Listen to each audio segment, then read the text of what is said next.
everyone, and welcome to another segment of AstrologyAnswers.com's weekly horoscope. My name is Terence Guardino.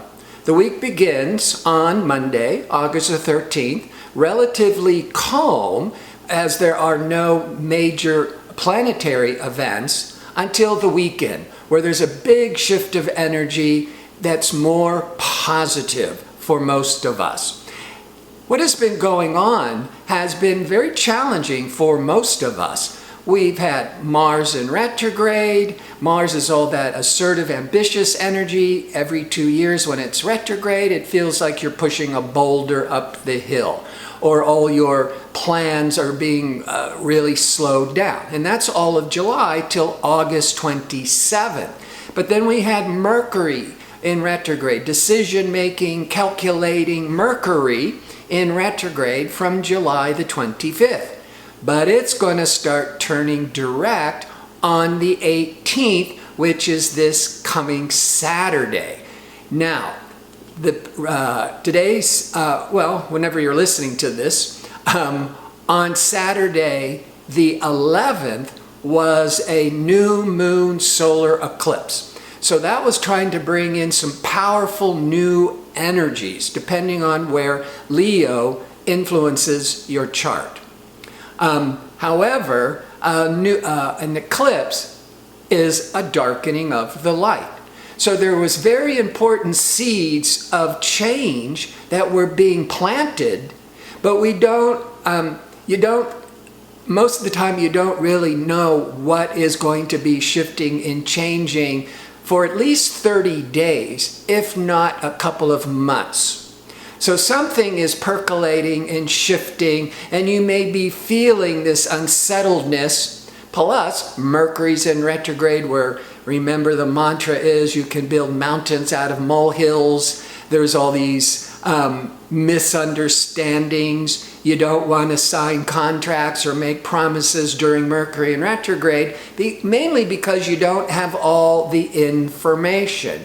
So with Mercury in retrograde and Mars in retrograde, that can trigger, as I've been talking about in recent weeklies, being too impulsive with decisions, being too stressed, accident prone, argumentative. Now, the rule of thumb with eclipses are you don't want to make any really important, like life-altering decisions the week before or the week after. So this week, the first week after the solar eclipse, don't want to make significant decisions. But also, Mercury is still retrograde. So you have to, you want to sit on it, you want to think on it. And Mars isn't going to hurt making important decisions. It's just that the timing it's not the best timing for progress to move more easily. However, as we get to Saturday, now Mercury is going direct. Now you need to give it a few days, because when Mercury goes direct, it's going to appear to have stopped. We call this stationing. And so the Mercury, it's not going backwards, but it's not really moving forwards, and it could take up to a week before the Mercury is back to its regular speed, or our mental faculties are back to its regular speed. But at least things are starting to move in the right direction. But this, and the eclipse energy, now we can start really thinking about making some important decisions. Now, this is a pretty good weekend also with this shift of energy, because as Mercury goes direct, it's forming a very harmonious aspect to Venus. So Mercury to Venus, Venus is relationships, it's love, it's harmony, it's forgiveness. And with Mercury starting to go direct in harmony with Venus, which will be really strong Saturday, Sunday, that is a very favorable time for cleaning up any misunderstandings, for reconnecting with people you've been out of touch with, and of course, the forgiveness. It's a really good time to have a party, to reconnect with friends, to get out there and be more social again on Saturday and Sunday. Well, Friday night too. Also, Jupiter, expansive Jupiter, on maybe Friday you'll be feeling it, but certainly Saturday and Sunday, it's trining Neptune. Trining is the best flow of energy between planets. And Jupiter is all this growth, optimism, expansion, in harmony, in flow with Neptune. Neptune, when it's positive like this, can trigger a lot of inspiration. It can inspire the dream, when we might starting to feel more idealistic and hopeful. And depending where Jupiter's in Scorpio and where Scorpio may be triggering your chart, that could give you some clues of where you're looking hopefully for the future. It's also, with Jupiter Neptune, can be a very spiritual or religious period. But on a completely different level, Jupiter is travel.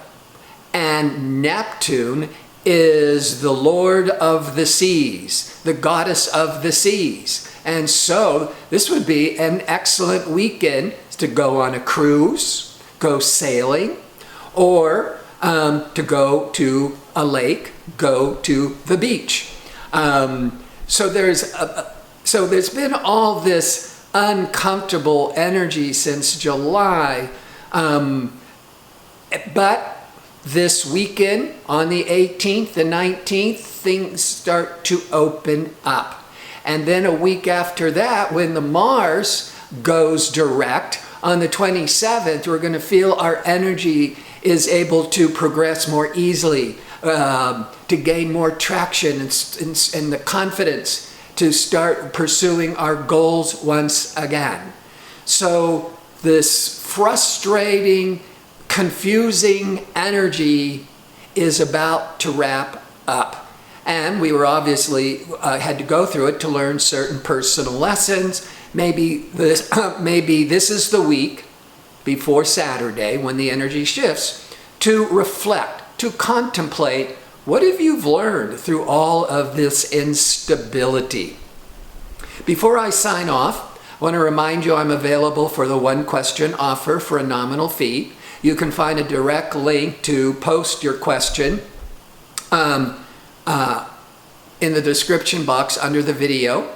In one of the description boxes, I noticed it was way at the bottom, so you just have to scroll down. The time of birth is so important, even an approximate time of birth.